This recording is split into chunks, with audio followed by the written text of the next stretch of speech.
रासायनिक अभिक्रिया की दर यानी कि अभिक्रिया का वेग क्या होता है। तो अगर आपको ये समझ में आ जाएगा कि रासायनिक अभिक्रिया की दर यानी कि वेग क्या होता है, तो आपको रासायनिक बलगतिकी आसानी से समझ में आ जाएगा। तो पहले यहाँ पर ध्यान दीजिए, मैं आपको एक अभिक्रिया का वेग समझाता हूँ। जैसे कि मान लीजिए यहाँ पर ये लिया गया है अभिकारक, जिसे हम लोग लिखते हैं R से। इसके अलावा उत्पाद, इसे हम लोग लिखते हैं P से। तो यहाँ पर ये अभिकारक है और इसके अलावा यहाँ पर ये उत्पाद है। तो ये मान लेते हैं हम लोग यहाँ पर कि t बराबर 0, यानी कि जब समय 0 है तो उस समय अभिकारक की जो सांद्रता है वो हम लोग मान लेते हैं कितनी है, 6। ये अभिकारक की सांद्रता है। तो इस समय उत्पाद अभी नहीं बना है, इसलिए यहाँ पर उत्पाद की सांद्रता क्या होगी, 0। इसके बाद हम लोग ये मान लेते हैं कि t बराबर 1 सेकेंड, यानी कि जब समय 1 सेकेंड हो गया तो उस समय अभिकारक जो हो गया वो 4, तो उस समय उत्पाद कितना हो जाएगा यहाँ पर 2। तो अभिकारक की सांद्रता 4 हो गई, यानी कि ये कम हो गई, और यहाँ पर उत्पाद की सांद्रता अब हो गई 2, क्योंकि अभिकारक में 2 की कमी हो गई, तो यहाँ पर ये 2 बढ़ गया। इसी प्रकार अगला समय यानी कि t बराबर जब 2 सेकेंड होगा तो यहाँ पर इसका मान घट के मान लेते हैं कितना आ गया, 2। तो फिर उत्पाद कितना हो जाएगा यहाँ पर 4। इसके बाद इसी प्रकार अगर हम लोग मान लें कि t बराबर 3, तो यहाँ पर अभिकारक अब हो जाएगा 0। तो इस समय उत्पाद कितना यहाँ पर हो जाएगा, 6। तो ध्यान दीजिए यहाँ पर अभिकारक 6 था तो पहले उत्पाद कितना था, 0। इसके अलावा जब अभिकारक t बराबर 1 पर कितना हो गया, 4, तो उस समय उत्पाद की सांद्रता हो गई 2।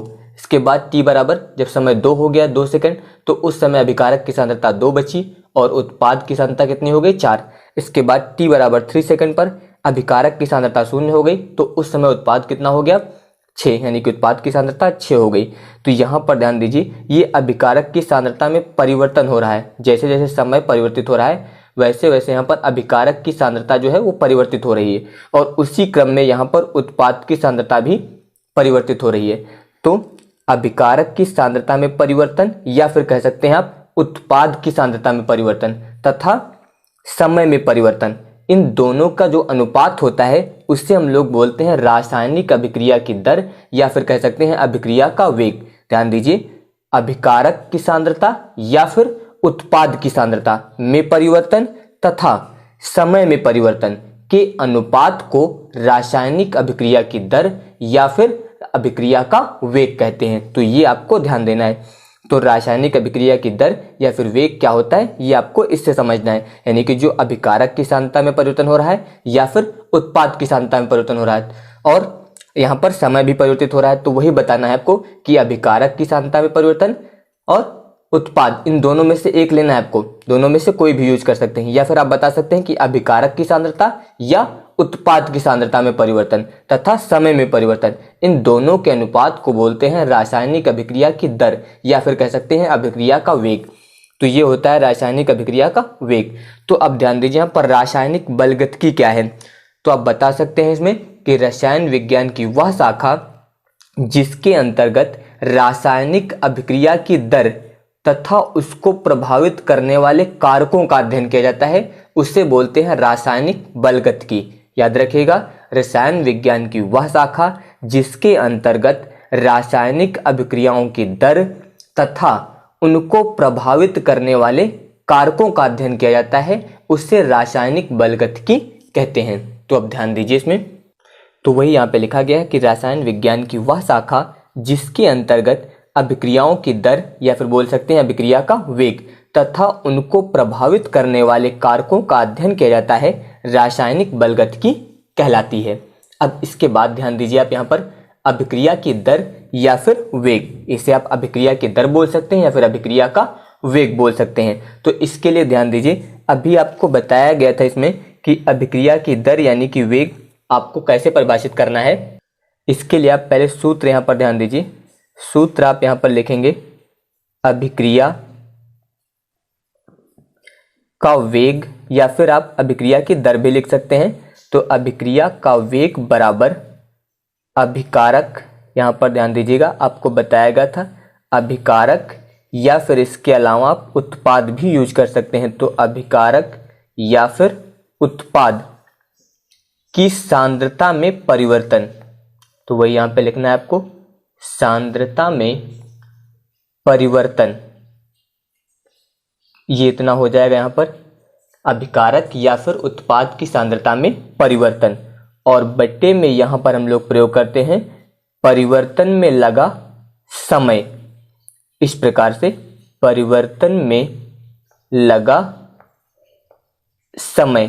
तो अगर आप इस सूत्र का प्रयोग करके परिभाषा बनाते हैं तो ध्यान दीजिए, आप बताएंगे अभिकारक या उत्पाद की सांद्रता में परिवर्तन तथा परिवर्तन में लगे समय के अनुपात को अभिक्रिया का वेग या फिर अभिक्रिया की दर कहते हैं।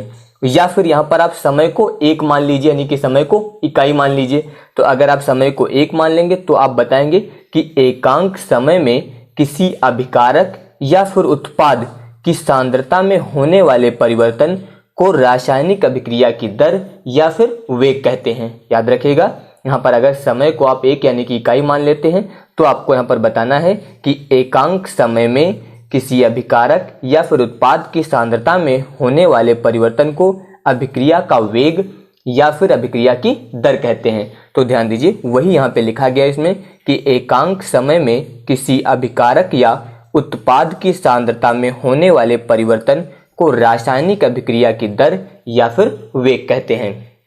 जैसे कि इसके लिए ध्यान दीजिए, यहाँ पर हम लोग एक उदाहरण लेते हैं। तो यहाँ पर हम लोग एक अभिक्रिया लिखते हैं। तो ध्यान दीजिए, पहले इसमें यहाँ पर हम लोग अभिक्रिया लिखते हैं small A capital A plus small B capital B. इसके बाद इधर हो जाएगा small C capital C plus small D और कैपिटल डी।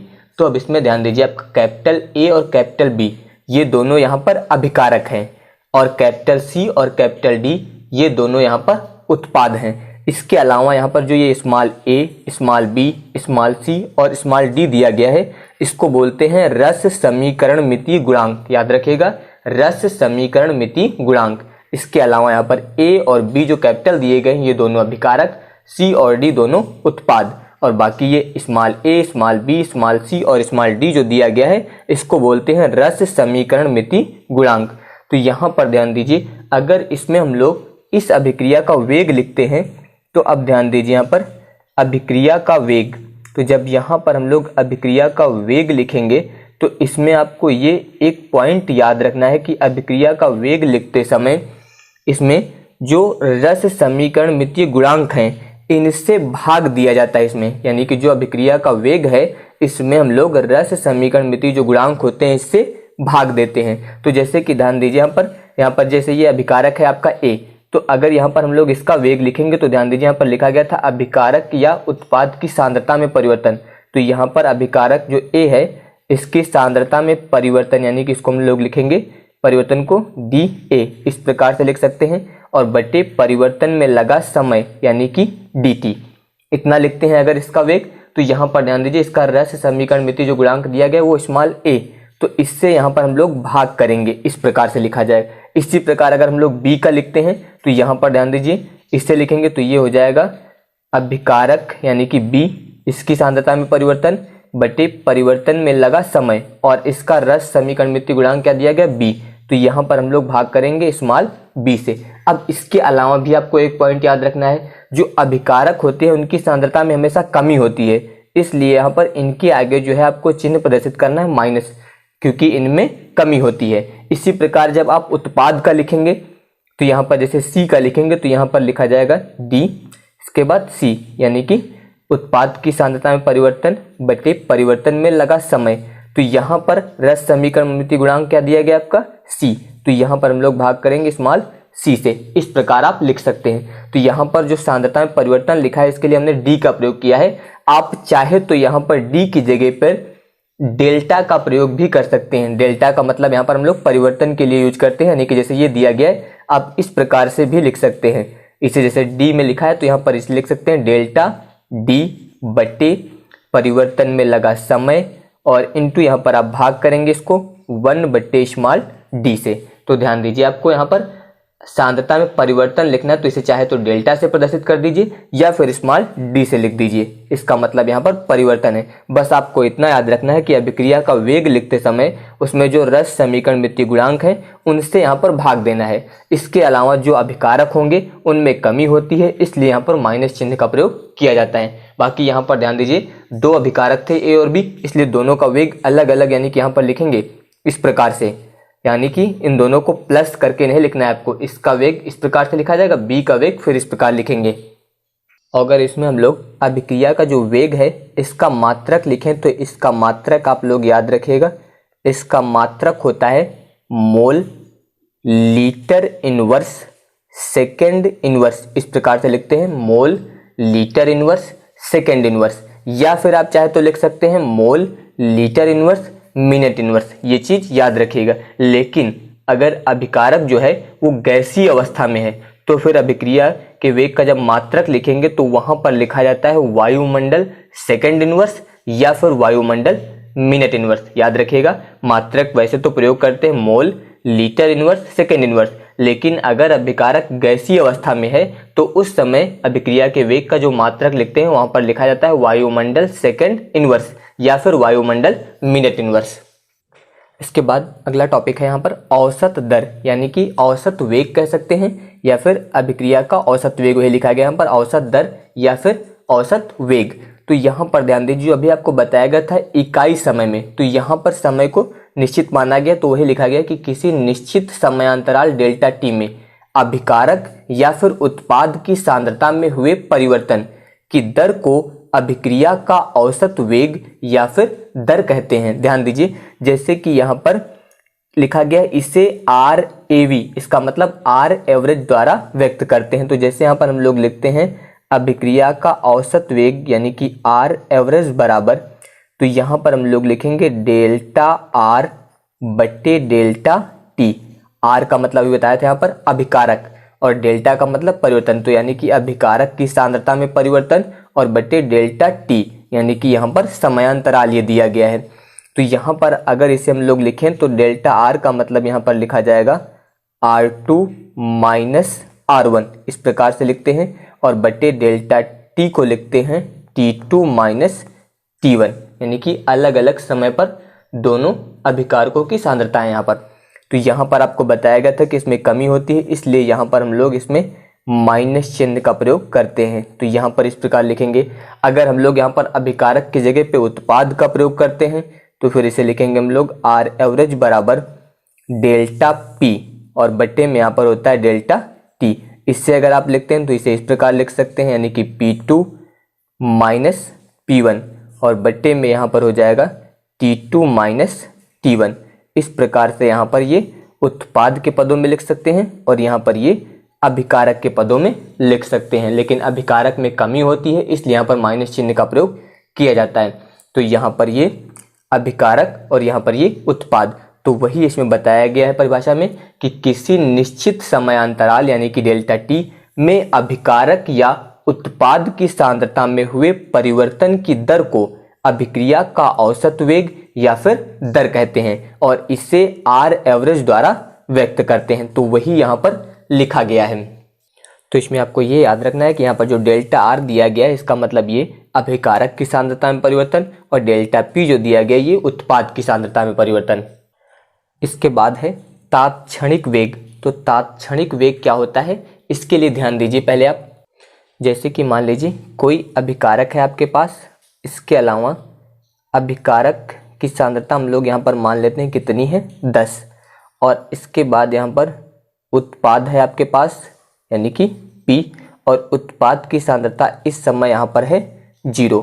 तो ध्यान दीजिए यहाँ पर हम लोग मान लेते हैं कि इस समय टोटल जो टाइम हुआ है यहाँ पर कितना बजा है 10 बजे।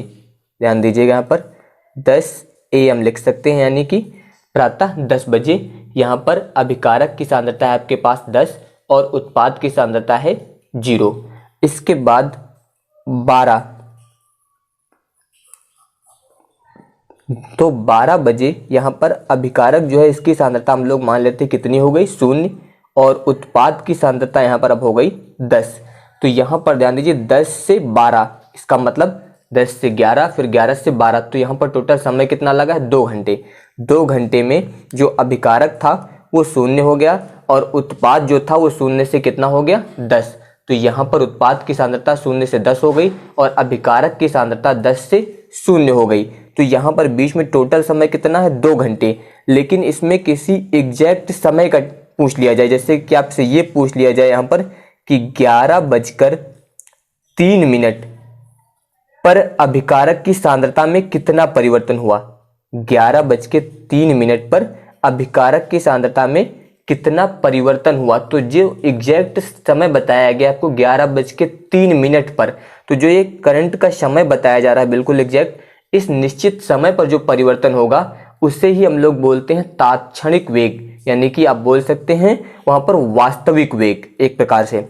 तो जब कोई निश्चित समय हो बिल्कुल वहां पर किसी क्षण विशेष पर पूछ लिया जाए, तो क्षण विशेष के लिए यहाँ पर उसे हम लोग बोलते हैं फिर तात्क्षणिक वेग। बाकी जैसे अभी आपको अभिक्रिया का वेग बताया गया था सेम कि अभिकारक या फिर उत्पाद की सांद्रता में परिवर्तन, तो वही चीज इसमें है, लेकिन इसमें किसी क्षण विशेष पर जो अभिकारक की सांद्रता या फिर उत्पाद की सांद्रता में परिवर्तन होता है उससे हम लोग बोलते हैं तात्क्षणिक वेग। तो अब ध्यान दीजिए इसमें, तो वही इसमें लिखा गया है कि किसी निश्चित समय यानी कि क्षण पर अभिकारक या उत्पाद की सांद्रता में होने वाले परिवर्तन की दर को उस अभिक्रिया का तात्क्षणिक वेग या फिर दर कहते हैं। ध्यान दीजिएगा, इसमें लिखा है कि किसी निश्चित समय पर यानी कि समय विशेष जो बताया गया उस पर अभिकारक या उत्पाद की सांद्रता में होने वाले परिवर्तन की दर को उस अभिक्रिया का तात्क्षणिक वेग या फिर दर कहते हैं। इससे आर इंस्ट, ध्यान दीजिए इसकी मीनिंग होती है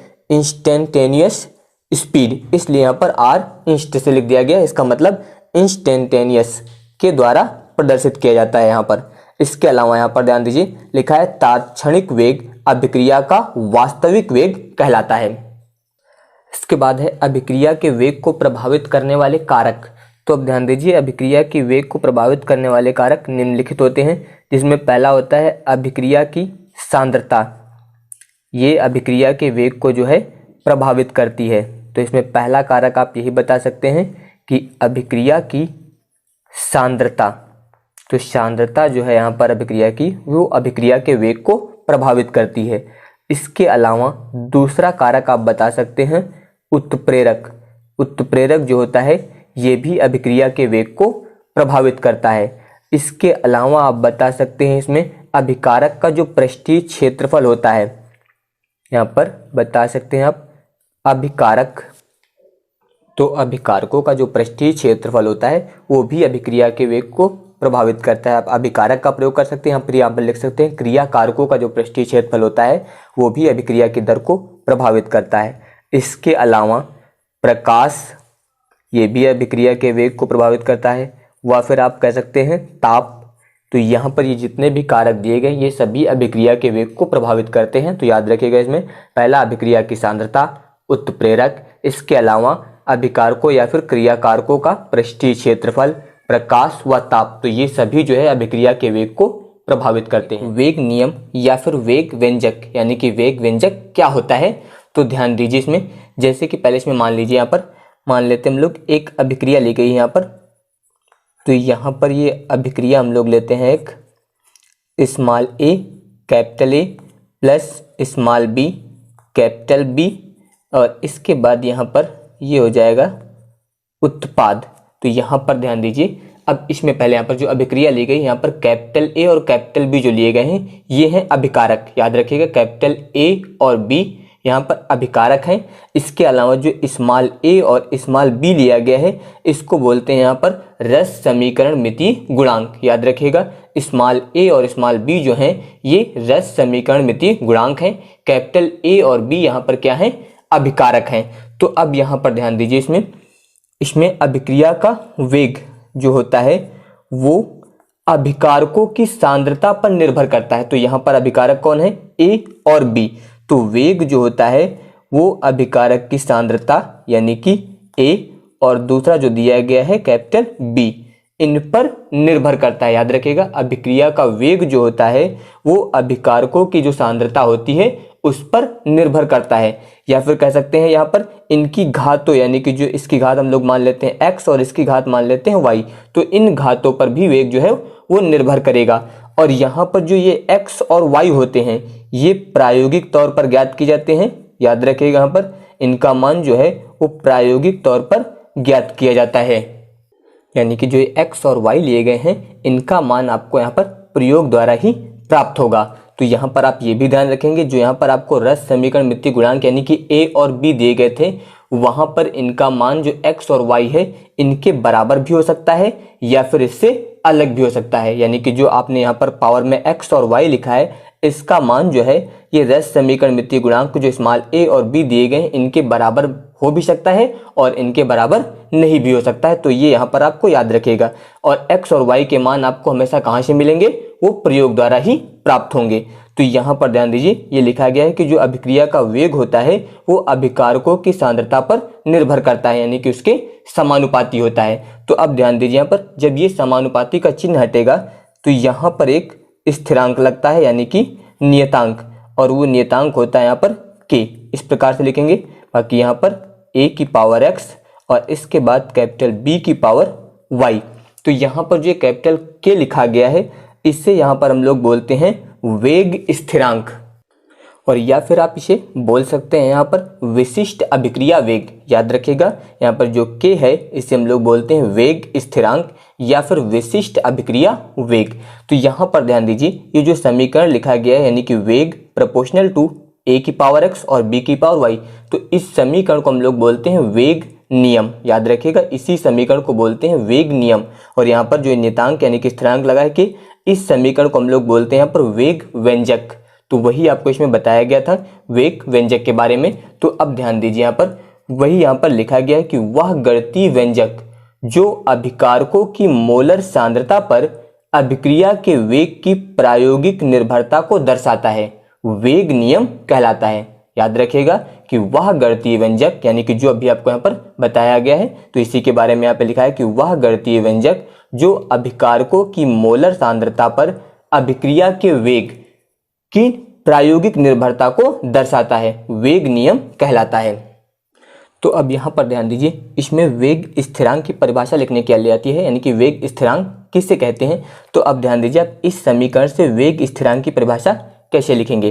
तो यहाँ पर जो a और b हैं यानी कि जो अभिकारक हैं, तो यहाँ पर आपको अभिकारक की सांद्रता क्या मानना है, 1। याद रखिएगा अभिकारकों की सांद्रता को आपको इकाई मान के चलना है यहाँ पर। तो अगर अभिकारकों की जो सांद्रता है उसे आप इकाई मान लेंगे तो उस समय वेग बराबर यहाँ पर क्या हो जाएगा, k, यानी कि वेग का मान वेग स्थिरांक के बराबर हो जाएगा। लेकिन कंडीशन क्या है वहां पर कि जो आपके यहाँ पर अभिकारक दिए गए उनकी जो सांद्रता है उसका मान इकाई यानी कि 1 होना चाहिए। तो आप बता सकते हैं यहाँ पर कि किसी अभिक्रिया का वेग स्थिरांक यानी कि k, या फिर आपको इसे बताया गया है कि किसी अभिक्रिया का वेग स्थिरांक या फिर कह सकते हैं विशिष्ट अभिक्रिया वेग उस समय अभिक्रिया के वेग के बराबर होता है जब प्रत्येक अभिकारक की सांद्रता इकाई हो यानी कि 1 हो।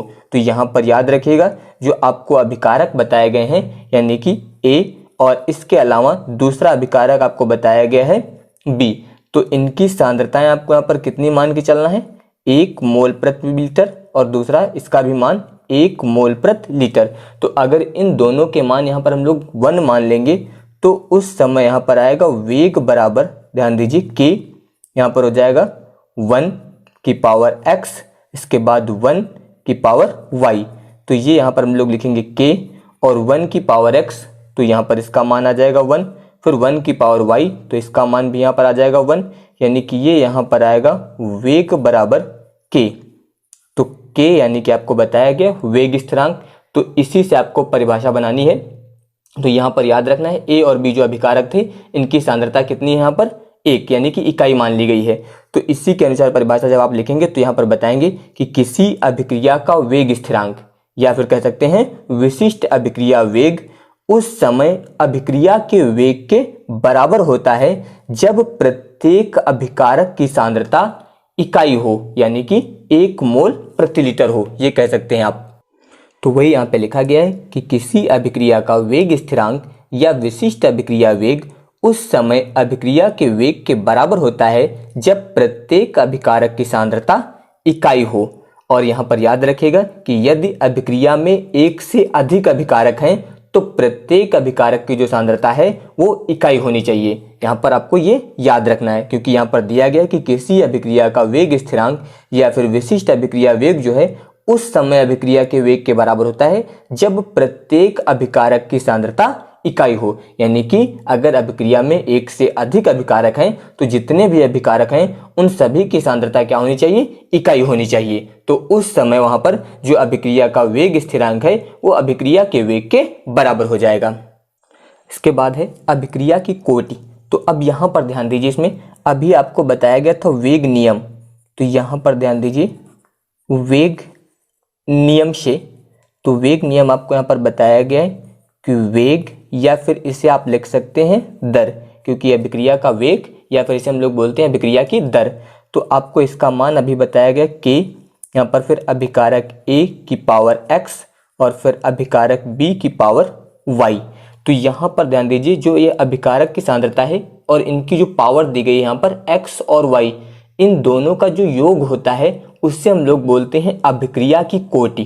तो यहाँ पर आप लिख सकते हैं कि अभिक्रिया की कोटि, ध्यान दीजिए यहाँ पर अभिक्रिया की कोटि बराबर x प्लस y, इस प्रकार से।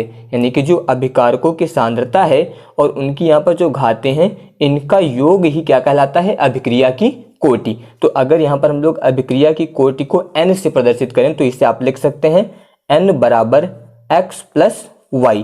तो जहाँ पर n क्या है, यहाँ पर अभिक्रिया की कोटि।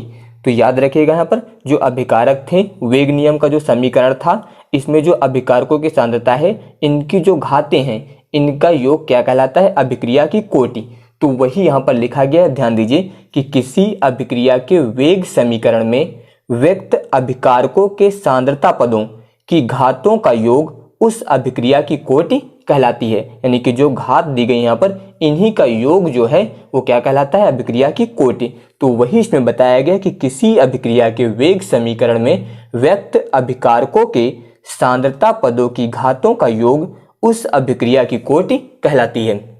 जैसे कि यहाँ पर ध्यान दीजिए, यहाँ पर हम लोग मान लेते हैं कि जो अभिकारक है जो अभी आपको बताए गए थे A और B, तो यहाँ पर हम लोग ये मान लेते हैं अभिकारकों की सांद्रता R और यहाँ पर उत्पाद यानी कि इसे लिख सकते हैं P। तो यहाँ पर अभिकारक क्या मान लिया गया है, R। तो सीधे सीधे जो आपको अभिकारक A और B दिए गए थे अगर इनकी जगह पे हम लोग क्या प्रयोग कर दें, R। तो अब ध्यान दीजिए यहाँ पर हम लोग लिख सकते हैं वेग या फिर दर, यानी कि अभिक्रिया का वेग या फिर दर बराबर यहाँ पर हो जाएगा K। इसके बाद यहाँ पर ध्यान दीजिए अभिकारक, यहाँ पर हम लोग क्या प्रयोग कर रहे हैं, अभिकारक की सांद्रता R। तो यहाँ पर ये हो जाएगा R। इसके बाद अब यहाँ पर ध्यान दीजिए x और y, तो इन दोनों का योग x प्लस y, यानी कि इन दोनों का योग जब हम इनकी जगह पे क्या प्रयोग करेंगे, R। तो यहाँ पर इन दोनों की घातों का योग यानी कि x प्लस y, तो इन दोनों का योग क्या कहलाता है, आपको भी बताया गया, अभिक्रिया की कोटि।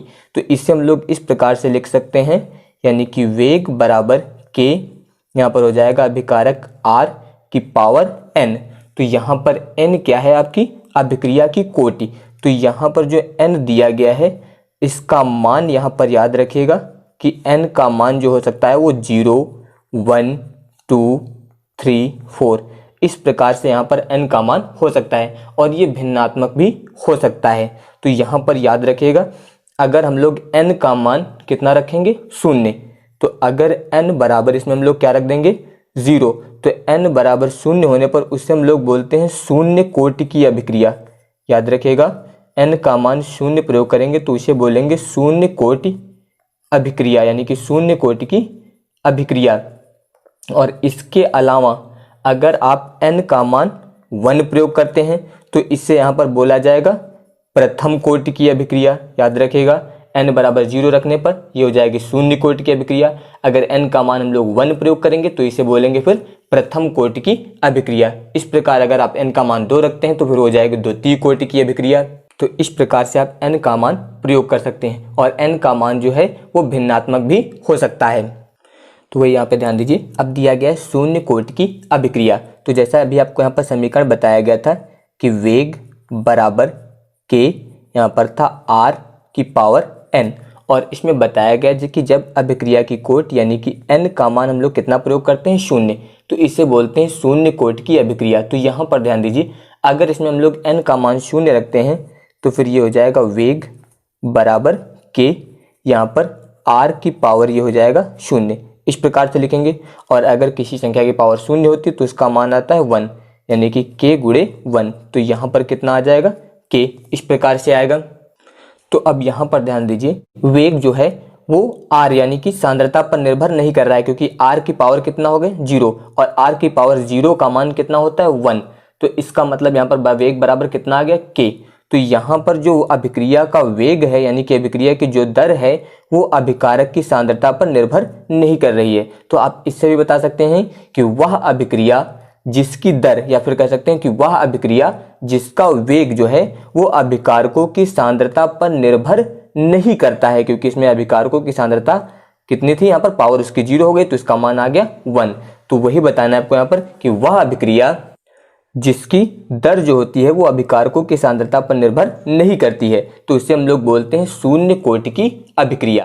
तो वही में लिखा गया कि वह अभिक्रिया जिसकी दर अभिकारकों की सांद्रता पर निर्भर नहीं करती है शून्य कोटि की अभिक्रिया कहलाती है।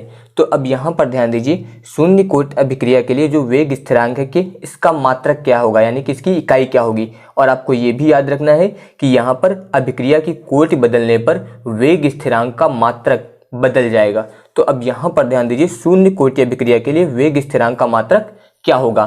तो अब यहाँ पर ध्यान दीजिए, जैसे आपको ये समीकरण दिया गया है, अगर यहाँ से हम लोग वेग स्थिरांक यानी कि k ज्ञात करें तो k बराबर यहाँ पर आएगा वेग, और यहाँ पर बट्टे में आ जाएगा r की पावर n।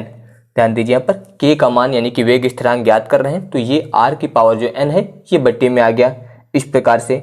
और यहाँ पर जो वेग दिया गया है यानी कि अभिक्रिया का वेग, इसका मतलब आप यहाँ पर बता सकते हैं अभिक्रिया के वेग का मतलब सांद्रता बटे समय, ये आप लिख सकते हैं इस प्रकार से, क्योंकि बताया गया है कि अभिक्रिया का वेग जो होता है वो अभिकारक की सांद्रता में परिवर्तन और समय में परिवर्तन दोनों के अनुपात के बराबर होता है। तो वही लिखा गया कि वेग बराबर यहाँ पर होगा सांद्रता बटे समय, और इसके बाद यहाँ पर दिया गया है r की पावर n। तो r यहाँ पर क्या है, अभिकारक की सांद्रता, तो यहाँ पर ये हो जाएगा सांद्रता की पावर n। तो अब यहाँ पर ध्यान दीजिए, अब ये संख्या पलट के ऊपर जाएगी, यानी कि इसे आप इस प्रकार लिख सकते हैं, यानी कि सांद्रता बट्टे में हो जाएगा यहाँ पर समय, इस प्रकार से। अब यहाँ पर ध्यान दीजिए, इसके बट्टे में आप कितना मानेंगे 1, तो जब ये संख्या पलट के ऊपर जाएगी तो इसे लिखेंगे 1 बट्टे, यहाँ पर हो जाएगा सांद्रता इस प्रकार से, और इसकी पावर हो जाएगी n, इतना होगा। तो अब यहाँ पर जो अभिक्रिया दी गई वो शून्य कोटि की अभिक्रिया, यानी कि n का मान कितना है यहाँ पर 0। तो जब यहाँ पर हम लोग n का मान 0 प्रयोग करेंगे तो ये हो जाएगा k बराबर, यहाँ पर ध्यान दीजिए, सांद्रता बट्टे समय, इसके बाद इंटू 1 बट्टे, यहाँ पर हो जाएगा सांद्रता की पावर 0। तो यहाँ पर सांद्रता की पावर 0, तो 0 का मतलब यहाँ पर इसका मान कितना हो जाएगा 1, और जब इसका मान 1 हो जाएगा तो यहाँ पर कितना आएगा सांद्रता बटे समय, तो ये इतना आ जाएगा, यानी कि सांद्रता बटे समय। तो इसके अनुसार जब यहाँ पर हम लोग k का मात्रक लिखेंगे यहाँ पर, यानी कि वेग स्थिरांक का, तो आप यहाँ पर ध्यान दीजिए, सांद्रता का मात्रक यहाँ पर हो जाएगा मोल प्रति लीटर, और समय का यहाँ पर हो जाएगा सेकंड। तो इसके अनुसार k का मात्रक हो जाएगा यहाँ पर मोल, इसके बाद ध्यान दीजिए, इससे आप लिख सकते हैं लीटर इनवर्स और सेकेंड इनवर्स। तो शून्य कोटि की अभिक्रिया के लिए यहाँ पर वेग स्थिरांक का मात्रक होगा mole litre inverse second inverse. अब इसके बाद प्रथम कोटि की अभिक्रिया, तो यहाँ पर ध्यान दीजिए, अभी जो आपको समीकरण बताया गया था वेग नियम का, तो वो था वेग बराबर के, यहाँ पर अभिकारक की सांद्रता की पावर n, यानी कि n यहाँ पर क्या होती है, अभिक्रिया की कोटि। तो प्रथम कोटि की अभिक्रिया के लिए n का मान कितना होता है यहाँ पर 1। तो यहाँ पर याद रखिएगा n का मान कितना रखना है आपको 1। तो n का मान अगर हम लोग 1 रख देंगे तो ये आ जाएगा वेग बराबर k, और यहाँ पर ये हो जाएगा r, इस प्रकार से यहाँ पर।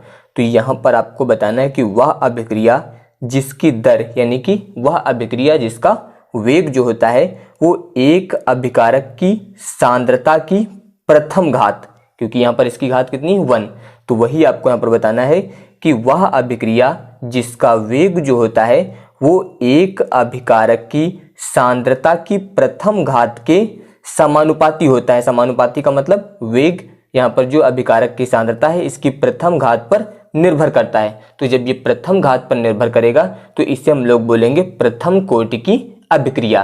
तो वही यहाँ पर दिया गया है कि वह अभिक्रिया जिसकी दर यानी कि वह अभिक्रिया जिसका वेग एक अभिकारक की सांद्रता की प्रथम घात के समानुपाती होती है, प्रथम कोटि की अभिक्रिया कहलाती है। तो अब अगर हम लोग प्रथम कोटि की अभिक्रिया के लिए वेग स्थिरांक का मात्रक ज्ञात करेंगे तो यहाँ पर ध्यान दीजिए, इसके अनुसार अगर यहाँ पर हम लोग के ज्ञात करते हैं तो इसे आप लिख सकते हैं वेग और बटे में यहाँ पर आ जाएगा r की पावर 1 इस प्रकार से। तो वेग के लिए अभी आपको बताया गया, यहाँ पर वेग के लिए लिखते हैं हम लोग सांद्रता बटे समय इतना होगा, और यहाँ पर r क्या है, यहाँ पर r जो है अभिकारक की सांद्रता, तो इसे आप इस प्रकार से लिख सकते हैं 1 बटे r, यानी कि यहाँ पर ये हो जाएगा सांद्रता और इसकी पावर यहाँ पर है 1, तो पावर 1 है, इसलिए यहाँ पर इस सांद्रता से ये सांद्रता जो है वो कट जाएगी, तो यहाँ पर आएगा 1 बटे समय इतना बचेगा।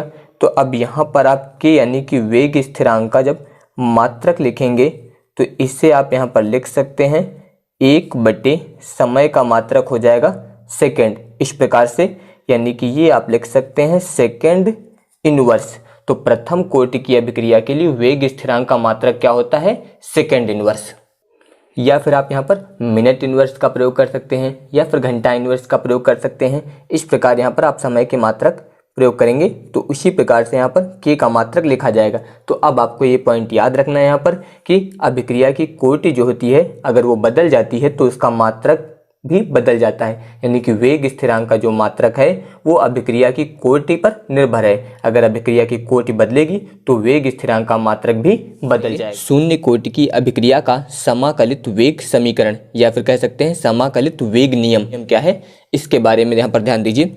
तो जैसे कि यहाँ पर हम लोग मान लेते हैं कि एक अभिक्रिया है, यहाँ पर आपको मान लेना है कि एक अभिक्रिया जिसमें यहाँ पर अभिकारक है R और इससे उत्पाद बन रहा है आपका P।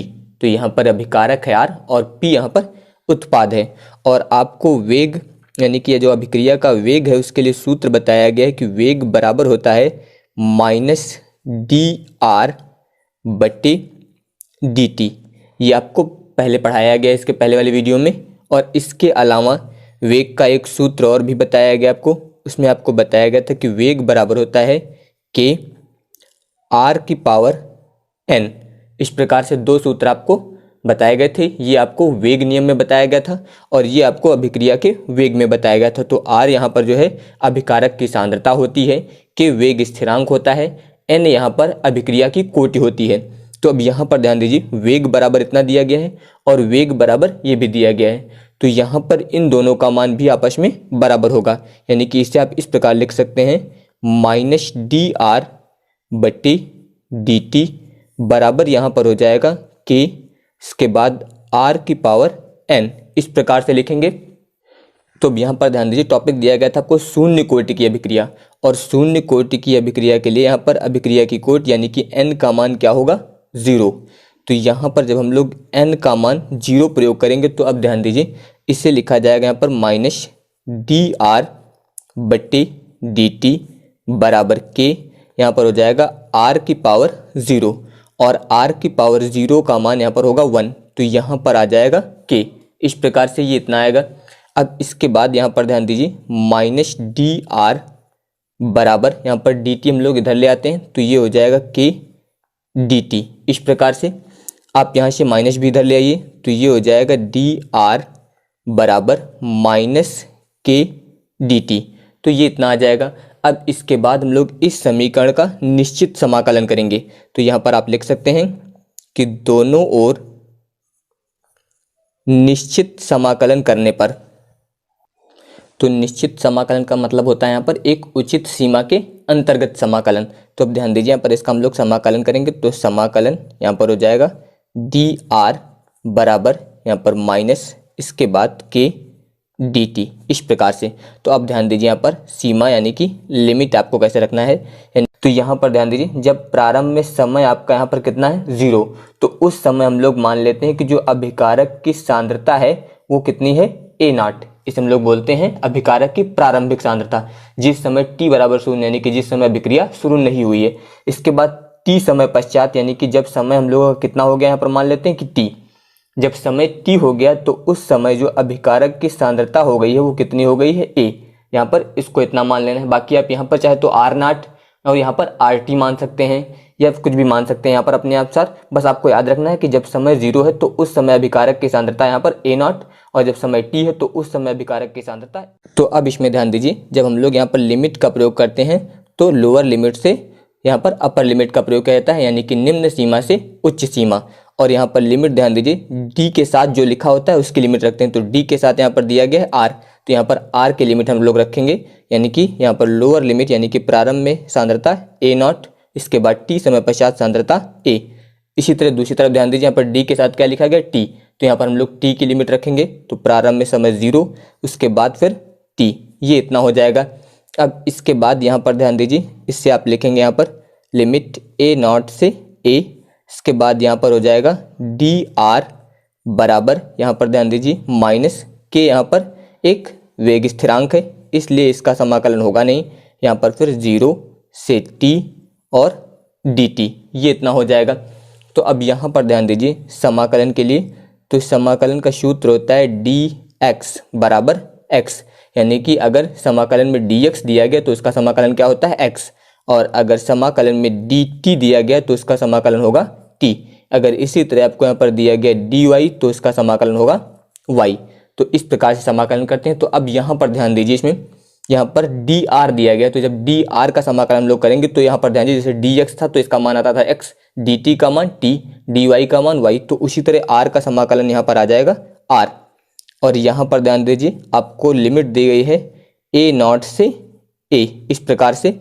इसके बाद बराबर फिर यहाँ पर हो जाएगा माइनस के, इसके बाद यहाँ पर ध्यान दीजिए dt, इसका समाकलन हो जाएगा t, और यहाँ पर लिमिट दी गई है आपको 0 से t।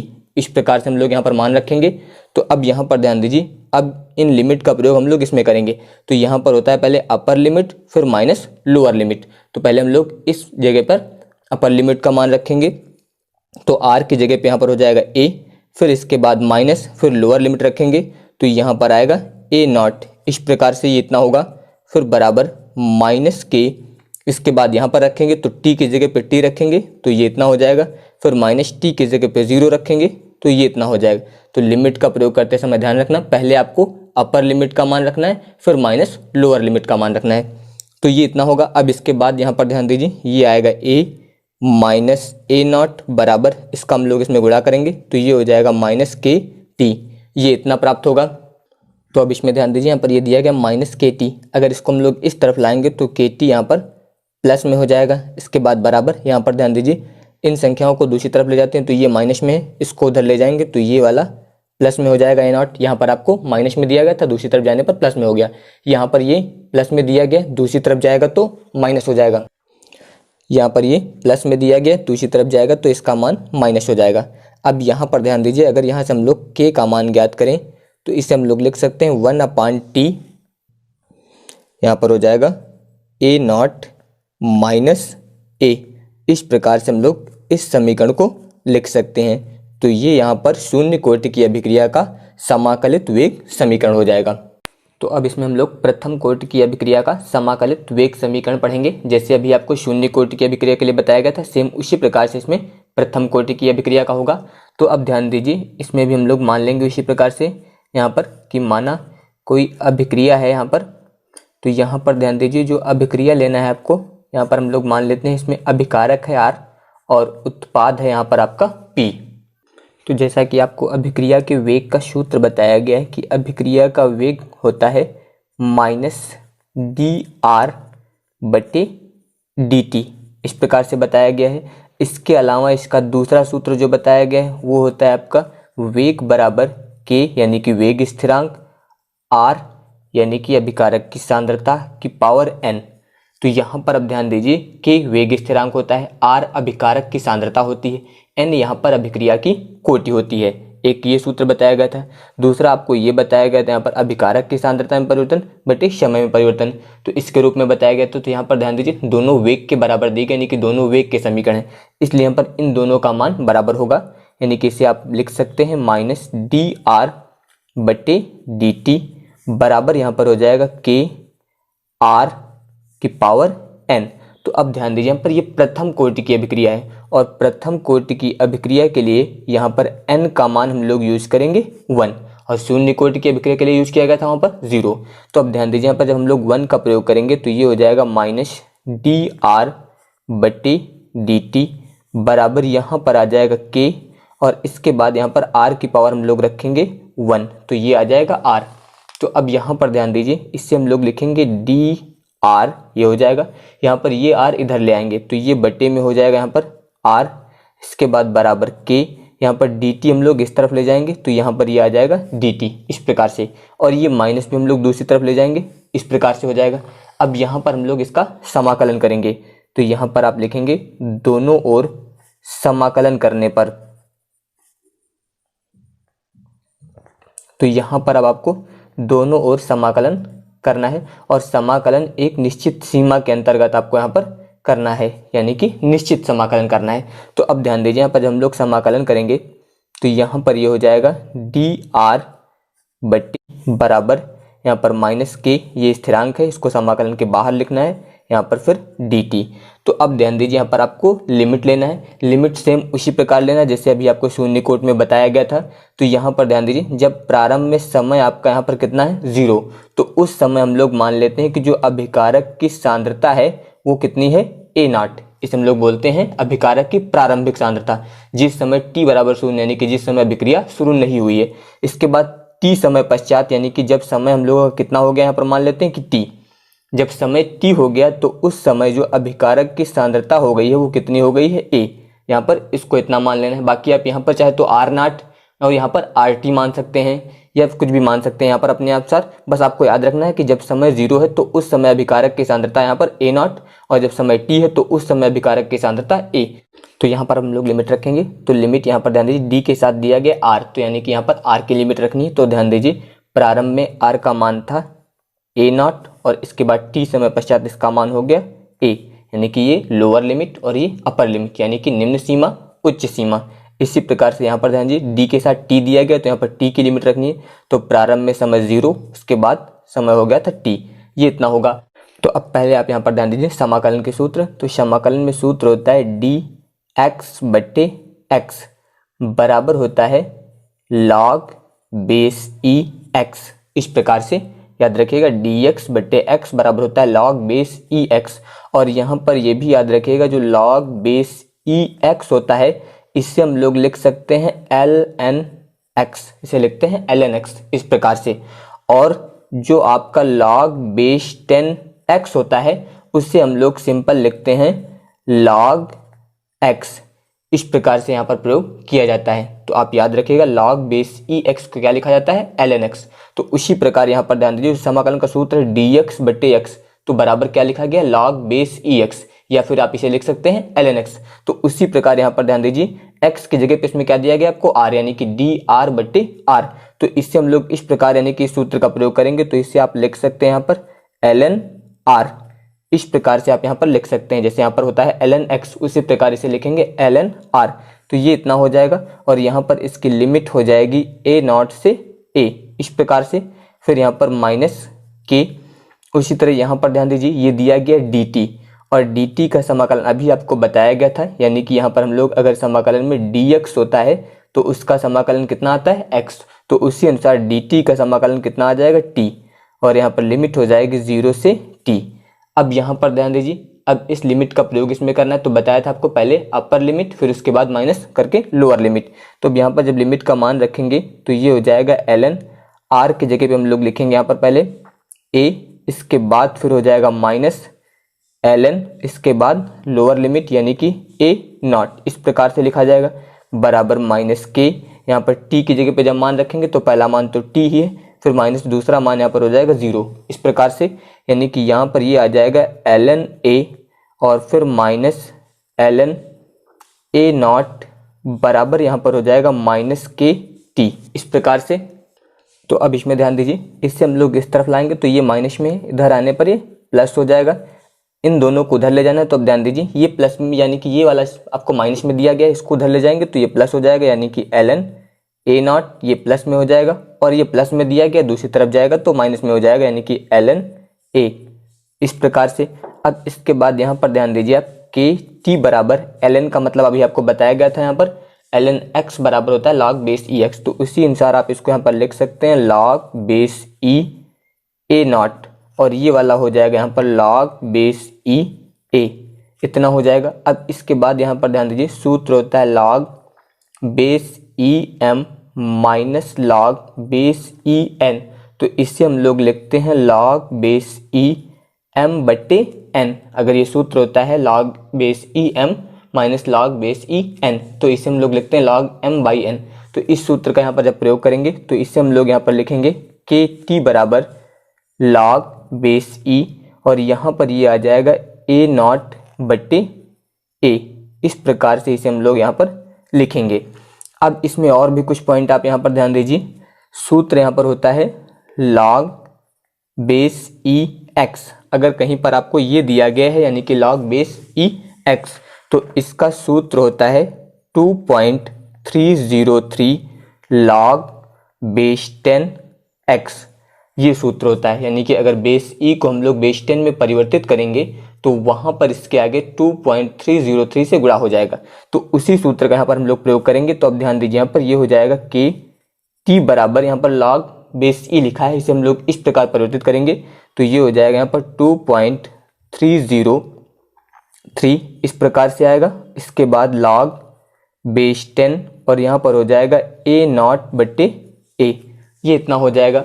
अब इसके बाद अगर यहाँ से हम लोग k ज्ञात करते हैं तो t इधर बट्टे में आएगा, यानी कि इसे लिखेंगे 2.303 बट्टे t और इनटू में यहाँ पर हो जाएगा log बेस 10 a नॉट बट्टे a। इस प्रकार से ये यहाँ पर प्रथम कोटि की अभिक्रिया का समाकलित वेग समीकरण हो जाएगा। और इसमें ध्यान दीजिए आप इस समीकरण को इस प्रकार से भी लिख सकते हैं, यानी कि k बराबर 2.303 बट्टे t यहाँ पर इंटू log बेस 10, इसको लिखते हैं स्मॉल a बट्टे a माइनस एक्स, यानी कि इस प्रकार से भी लिखा जा सकता है। याद रखिएगा यहाँ पर अगर यहाँ पर हम लोगों ने जो प्रारंभिक सांद्रता माना था a नॉट, उसकी जगह पे कितना मान के चलना है आपको a, और उसके बाद t समय पश्चात हम लोगों ने सांद्रता माना था a, तो t समय पश्चात वहाँ पर सांद्रता मान लेनी है आपको a माइनस एक्स, यानी कि t समय पश्चात उसमें अभिकारक की सांद्रता में x की कमी हो जाती है। तो यही सूत्र हम लोग इस प्रकार से प्रयोग करते हैं। तो पेपर में कभी कभी समीकरण लिख के आ जाता है कि प्रथम कोटि की अभिक्रिया के लिए इस समीकरण का निगमन कीजिए। तो अगर ये समीकरण लिख के आ गया तो सेम इसी प्रकार करना है, केवल आपको a नॉट की जगह पे a मान के चलना है और a की जगह पे a माइनस एक्स। या फिर अगर हम लोग आयतन के पदों में इसी समीकरण को लिखें तो इसे ऐसे लिखा जाएगा, यानी कि k बराबर 2.303 बट्टे t, यहाँ पर लिखते हैं log बेस 10 v नॉट बट्टे यहाँ पर v t। इस प्रकार से भी हम लोग लिखते हैं इस समीकरण को। तो यहाँ पर v नॉट दिया गया आपको, v नॉट प्रारंभिक आयतन होता है और v t जो है वो t समय पश्चात आयतन होता है। उसी प्रकार जैसे इसमें था यहाँ पर a प्रारंभिक सांद्रता होती है और a माइनस एक्स जो है वो t समय पश्चात सांद्रता होती है। तो इस समीकरण को आप इस प्रकार से भी लिख सकते हैं। तो अभिक्रिया की आणविकता तथा कोटि में अंतर, तो ध्यान दीजिए एक तरफ आपका दिया गया है अभिक्रिया की आणविकता और दूसरी तरफ दिया गया है अभिक्रिया की कोटि। तो ध्यान दीजिए पहले अभिक्रिया की आणविकता में क्या है कि यह एक सैद्धांतिक मान होता है जिसे अभिक्रिया के आधार पर ज्ञात किया जा सकता है। तो अभिक्रिया की आणविकता जो है वो एक सैद्धांतिक मान है जिसे अभिक्रिया के आधार पर जो है वो ज्ञात किया जा सकता है। और अभिक्रिया की कोटि में ध्यान दीजिए यह एक प्रायोगिक मान होता है जिसे वेग समीकरण में अभिकारकों की सांद्रताओं के घातों के योग द्वारा प्राप्त किया जाता है। तो इसमें ये बताया गया है कि अभिक्रिया की आणविकता जो है वो एक सैद्धांतिक मान होता है जिसे अभिक्रिया के आधार पर जो है ज्ञात किया जा सकता है, और जबकि अभिक्रिया की कोटि जो है वो एक प्रायोगिक मान होता है जिससे वेग समीकरण में जो है अभिकारकों की सांद्रताओं यानी कि अभिक्रियाओं की सांद्रताओं के घातों के योग द्वारा प्राप्त किया जा सकता है। अगला दिया गया है अभिक्रिया की आणविकता जो है शून्य नहीं हो सकती, यानी कि अभिक्रिया की आणविकता का मान जो है वो कभी भी शून्य नहीं हो सकता है, और अभिक्रिया की कोटि जो है वो शून्य हो सकती है। तो अभिक्रिया की आणविकता का मान जो है वो कभी शून्य नहीं होता है, जबकि अभिक्रिया की कोटि का मान जो है शून्य हो सकता है। इसके बाद अगला पॉइंट दिया गया है कि इसका मान सदैव जो है एक पूर्ण संख्या 1, 2 अथवा 3 होती है, यानी कि अभिक्रिया की आणविकता जो है वो सदैव एक पूर्ण संख्या होगी, जैसे कि 1, 2 या फिर 3। और इसके अलावा अभिक्रिया की कोटि जो है इसमें दिया गया है कि इसका मान पूर्ण संख्या या भिन्नात्मक संख्या दोनों प्रकार का हो सकता है, यानी कि अभिक्रिया की कोटि जो है वो पूर्ण संख्या के साथ साथ भिन्नात्मक यानी कि जो संख्या बटे में लिखी जाती है, जैसे कि 4/5, 2/5, तो इन संख्याओं को बोलते हैं भिन्नात्मक संख्याएं। तो इस अभिक्रिया की कोटि का मान जो है वो एक पूर्ण संख्या या फिर इसके अलावा भिन्नात्मक, तो ये दोनों प्रकार की हो सकती हैं, जबकि आणविकता जो है वो केवल पूर्ण संख्या होती है। इसके अलावा अगला पॉइंट दिया गया है कि इसका मान सदैव धनात्मक होता है, यानी कि अभिक्रिया की आणविकता जो है वो सदैव धनात्मक होती है। इसके अलावा अभिक्रिया की कोटि में दिया गया है कि इसका मान धनात्मक एवं ऋणात्मक दोनों प्रकार का हो सकता है, और अभिक्रिया की कोटि जो है वो धनात्मक भी हो सकती है और ऋणात्मक भी हो सकती है। तो ध्यान दीजिए, मैं एक बार सभी पॉइंट आपको रिवाइज करा रहा हूँ। तो अभिक्रिया की आणविकता जो है वो एक सैद्धांतिक मान होता है और जिसे अभिक्रिया के आधार पर जो है ज्ञात किया जा सकता है, जबकि अभिक्रिया की कोटि जो है वो एक प्रायोगिक मान होता है जिसे वेग समीकरण में अभिकारकों की सांद्रताओं के घातों के योग द्वारा प्राप्त किया जाता है। इसके अलावा अभिक्रिया की आणविकता जो है वो शून्य नहीं हो सकती है, जबकि अभिक्रिया की कोटि जो है वो शून्य हो सकती है। इसके अलावा अभिक्रिया की आणविकता का मान जो होता है वो सदैव एक पूर्ण संख्या यानी कि 1, 2 या फिर 3 होती है। तो अभिक्रिया की आणविकता का मान सदैव एक पूर्ण संख्या होती है, जबकि अभिक्रिया की कोटि का जो मान है वो पूर्ण संख्या या फिर भिन्नात्मक संख्या दोनों प्रकार की हो सकती है। तो इसका मान जो है भिन्नात्मक भी हो सकता है और पूर्ण संख्या के रूप में भी हो सकता है। इसके अलावा अभिक्रिया की जो आणविकता है वो सदैव धनात्मक होती है, और अभिक्रिया की कोटि जो है इसका मान धनात्मक और ऋणात्मक दोनों हो सकता है, जबकि अभिक्रिया की आणविकता जो का मान जो है वो केवल धनात्मक होता है। इसके बाद ध्यान दीजिए, इसका एक उदाहरण लिया गया है। ध्यान दीजिए, इसमें समीकरण लिखा है CH3 COO CH3 और इसके बाद दिया गया है H2O। ध्यान दीजिए, निशान लगा है, इसका मतलब ये उत्क्रमणीय अभिक्रिया है, यानी कि इन दोनों की क्रिया से ये प्राप्त होता है और फिर वापस यही प्राप्त किया जा सकता है। तो यहाँ पर CH3 COOH और प्लस CH3OH, तो ये समीकरण दिया गया। ध्यान दीजिए, इसमें लिखा गया है कि मेथिल एसीटेट के, तो ये दिया गया है मेथिल एसीटेट के अम्लीय माध्यम में जल अपघटन, ये दिया गया है जल आपका। तो मेथिल एसीटेट के अम्लीय माध्यम में जल अपघटन की अभिक्रिया में जो जल है वो आधिक्य में है, जल आधिक्य में है, अर्थात इसमें जल के सांद्रण में जो है कोई परिवर्तन नहीं होता है। तो इसमें यह दिया गया है कि मेथिल एसीटेट के जो अम्लीय माध्यम में जल अपघटन की अभिक्रिया में जल जो है वो आधिक्य में है, अर्थात इसमें जल के सांद्रण में जो है कोई परिवर्तन नहीं होता है। इस अभिक्रिया की कोटि जो है वो 1 है, जबकि इस अभिक्रिया में जल तथा एथिल एसीटेट के एक अणु भाग ले रहे हैं। तो इसमें यह बताया गया है कि इस अभिक्रिया की कोटि जो है वो 1 है, जबकि इस अभिक्रिया में जल तथा एथिल एसीटेट के एक अणु भाग ले रहे हैं, अतः इसकी आणविकता जो होगी वो 2 होगी। तो इस अभिक्रिया की यानी कि जो अभिक्रिया दी गई है इसकी कोटि जो है वो 1 है और आणविकता जो है 2 है, क्योंकि इसमें बताया गया है कि इस अभिक्रिया में जल तथा एथिल एसीटेट के एक अणु भाग ले रहे हैं, अतः इसकी आणविकता जो होगी वो 2 होगी। अर्ध आयुकाल क्या होता है? तो ध्यान दीजिए इसमें पहले कि वह समय जिसमें कोई पदार्थ अपनी प्रारंभिक मात्रा का आधा हो जाता है अर्ध आयुकाल कहलाता है। तो इसमें यह बताया गया कि वह समय जिसमें कोई भी पदार्थ जो है अपनी प्रारंभिक मात्रा का आधा हो जाता है तो वह समय जो है अर्ध आयुकाल कहलाता है। यानी कि अब वह अपनी प्रारंभिक मात्रा का आधा हो जाएगा। जैसे कि मान लेते हैं यदि x बराबर a/2 तो t बराबर t½ यानी कि जिस समय वो अपनी प्रारंभिक मात्रा का आधा हो जाएगा वो समय उसका अर्ध आयुकाल कहलाएगा। तो इसलिए यहाँ पर वो अपनी प्रारंभिक मात्रा का आधा यानी कि a/2 हुआ तो समय जो था वो अर्ध आयुकाल यानी कि t½ इसको बोलते हैं अर्ध आयुकाल। तो आप यहाँ पे लिख सकते हैं t½ के आगे कि ये अर्ध आयुकाल है। तो t½ ये आपका अर्ध आयुकाल हो जाएगा। तो जिस समय पदार्थ अपनी प्रारंभिक मात्रा का आधा होगा वो समय अर्ध आयुकाल के बराबर हो जाएगा यानी कि t½ हो जाएगा। तो अब ध्यान दीजिए यहाँ पर लिखेंगे हम लोग वेग स्थिरांक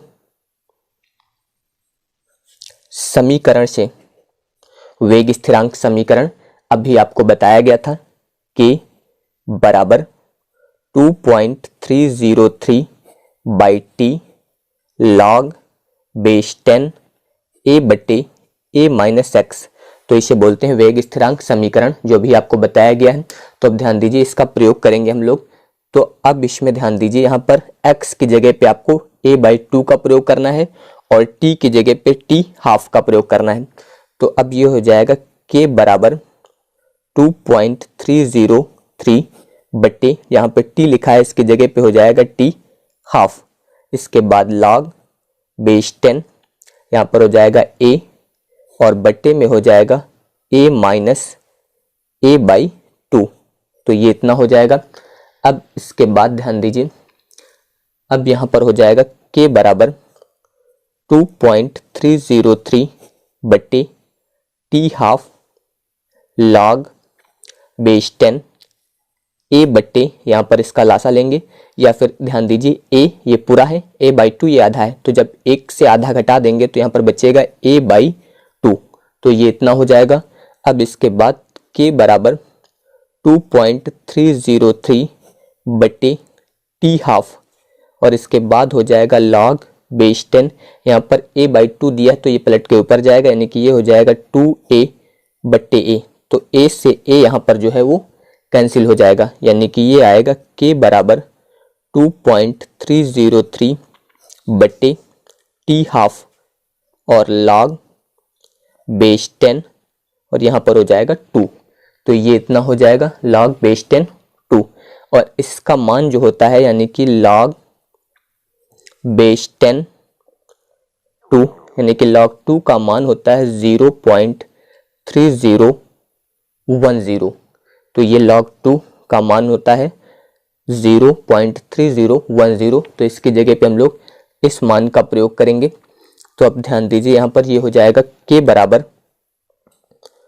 2.303 बट्टे t½ तो ये इतना हो जाएगा और गुणे log 2 का मान यहाँ पे रखेंगे 0.3010 ये इतना हो जाएगा। तो इसका जब गुणा करेंगे तो गुणा करने पर ये आएगा 0.6933203 और बट्टे में हो जाएगा t½ तो ये इतना हो जाएगा। तो अब इसको आप शुद्ध करके लिख सकते हैं यानी कि ये हो जाएगा k बराबर ध्यान दीजिए इसको 3 अंक तक लिख सकते हैं आप। तो 0.693 इसके बाद का अंक 2 है यानी कि 5 से छोटा है तो इसके पहले में आपको कुछ ऐड नहीं करना है और बट्टे में हो जाएगा यहाँ पर t½ तो ये इसका सूत्र हो जाएगा। तो ये वेग स्थिरांक हो गया। अगर यहाँ से आप अर्धायुकाल लिखते हैं तो यह t½ ध्यान दीजिए ये बट्टे वाली संख्या इधर गुणे में भेज दीजिए और गुणे वाली संख्या ये बट्टे में आ जाएगी। तो t½ बराबर हो जाएगा 0.693 और बट्टे में हो जाएगा यहाँ पर k यानी कि वेग स्थिरांक। तो यहाँ पर k आ जाएगा तो ये हो गया t½ बराबर 0.693/k।